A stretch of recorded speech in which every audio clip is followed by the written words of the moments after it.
দায়িত্ব নিয়ে নিয়েছে আরেকজনের বিয়ে দেওয়ার, তাই তো? হ্যাঁ, মোটামুটি ওই দায়িত্ব নিয়ে একদমই বলতে পারো ওটা। তো কতদিন ধরে প্ল্যানিংটা চলছে, মানে কি কি আলোচনা হলো, কত রকমের প্ল্যানস অ্যান্ড প্রোগ্রামস কতদিন ধরে চলছে? অ্যাকচুয়ালি সত্যি কথা বলতে ইন্ডাস্ট্রি থেকে ও প্রথমেই জানে, কারণ আমি কাউকেই জানাইনি। আর যার জন্য ওই বলেছিল যে ভান্ডাটা আমিই ফুরবো, আইবুড়ো ভাতের ছবি দিয়ে ওই সবাইকে জানিয়েছে। একদমই তাই, কিন্তু প্রথম পিকচারটা দিয়ে আমি সবাইকে জানাই, তারপর থেকে তোমাদের ফোনটা আসে। সোহিনী বললো মাঞ্জা দিতে গেছে স্বস্তিক, তাই তো? মাঞ্জা কিন্তু আমি একদমই দিইনি, বিকজ আমি গেলাম, আমি 6টার সময় বাড়ি ফিরলাম, ফিরে আমি জাস্ট 1 ঘন্টার মধ্যে রেডি হয়ে ব্যাক করে এসেছি। বাট তার মধ্যে কি সুন্দর সেজে গুজে চলে। মেহেন্দি টেহেন্দিও পড়েছে বলছে হাতে। দেখা একটু এই না।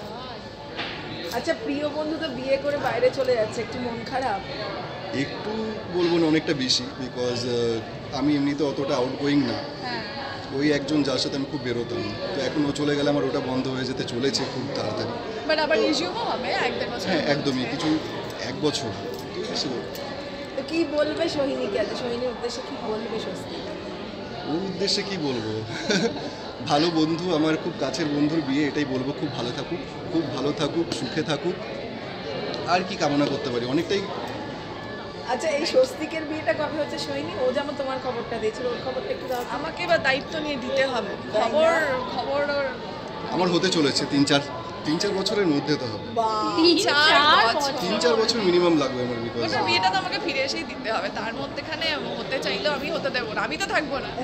না, আমি এটা বলবো যে বিয়ে করাটা অতটা ইজি ব্যাপার তো না, তো কিছু প্ল্যানিং আছে লাইফে, সেগুলো কমপ্লিট করার পর অবশ্যই। রাইট। থ্যাংক ইউ একদম, থ্যাংক ইউ সো মাচ। একটু একসঙ্গে মেন ফ্রেমটা ছাড়বে, মেন ফ্রেমটা ছাড়বে।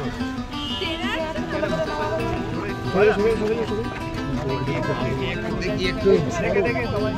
হ্যাঁ সাইড দেন, সাইড দেন দিদি, একটু ঘুরে যান না আন্টি, একটু হ্যাঁ ওই দিকটা চলে যাও আন্টি। দেখি দেখি একটু একটু ফোনগুলো ঢুকছে, কিন্তু ফোনগুলো সাইড দিয়ে দাদা, একটু টোপোটা ঠিক করে, দাদা দাদা পাশে নিয়ে না, টোপোটা ঠিক করে করো, ঠিক করে। হ্যাঁ হ্যাঁ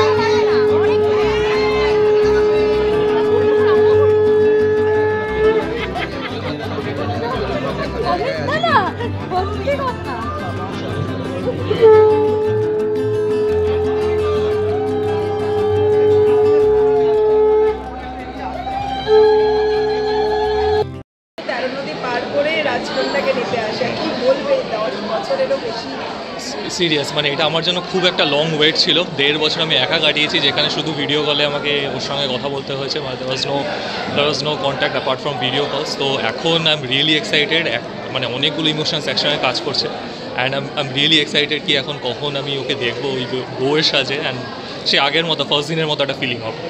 really looking up forward to that. বিদেশে নতুন সংসার পাতে চলছে শুনি, এখানে অনেক কিছু ছেড়ে যাওয়া, কি বলবে সেটা নিয়ে? এটা অনেক বড় ত্যাগ। ওর জন্য একটা নতুন পথ চলা শুরু, তো আমার জন্য একটা সিমিলার একটা নতুন পথ চলা শুরু। তো হোপফুলি দুজনে মিলে কোঅপারেট করে will do something, will figure something out. তো লেটস সি। Thank you.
হাসটাকে জয়সূর্য কাছে যাই। হালকা একটু চোখে জল কেউ দেখতে পেয়েছিলে কি? I wasn't crying, but it was happiness. I mean, tears of happiness anyway. খুব ভালো লাগলো, খুব সুন্দর সাজিয়ে। মানে হ্যাঁ, মানে আমি এখনো না মানে একটা ট্রান্সে আছি, মানে আমি ওকে দেখে নিয়েছি ঢোকার সময় দরজা দিয়ে উঠে দিয়ে, তো মানে জায়গায় ঘুরছিলাম।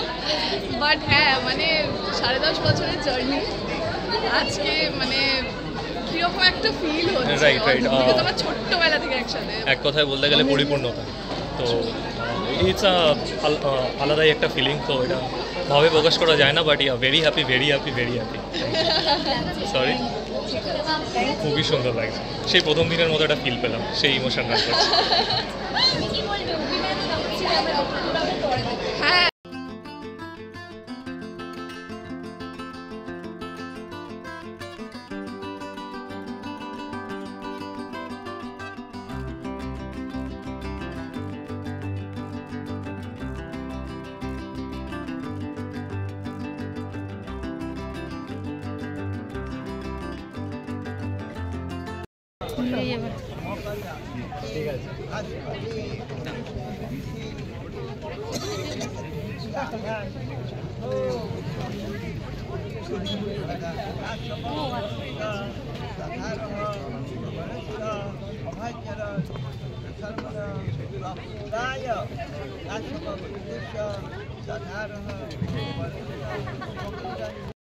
মজাতে আমাকে না দেখতে পায়, আমি একটু ছোট্ট করে চিটিং করে দিয়েছি, তো আমি দেখছিলাম সবসময়। I waited. আর একজনের চোখই তো শোক ছিল না, সবাই বলছিল যে এক দৃষ্টে তাকিয়েছিল, তাই তো? 1.5 বছরের আলাদা থাকা তো হঠাৎ করে বউয়ের সাথে দেখলে তো অবভিয়াসলি 10 বছরের প্রেম তো আজকের দেখাটা একটু অন্যরকম। রাইট রাইট রাইট, একদমই। Thank you so much, thank you সবাইকে, সবাই please thank you. Tollywood focus Kolkata চ্যানেলটি আপনাদের ভালো লাগলে লাইক করুন, সাবস্ক্রাইব করুন এবং আপনাদের প্রিয় ভিডিওটি অবশ্যই শেয়ার করুন। Tollywood focus Kolkata.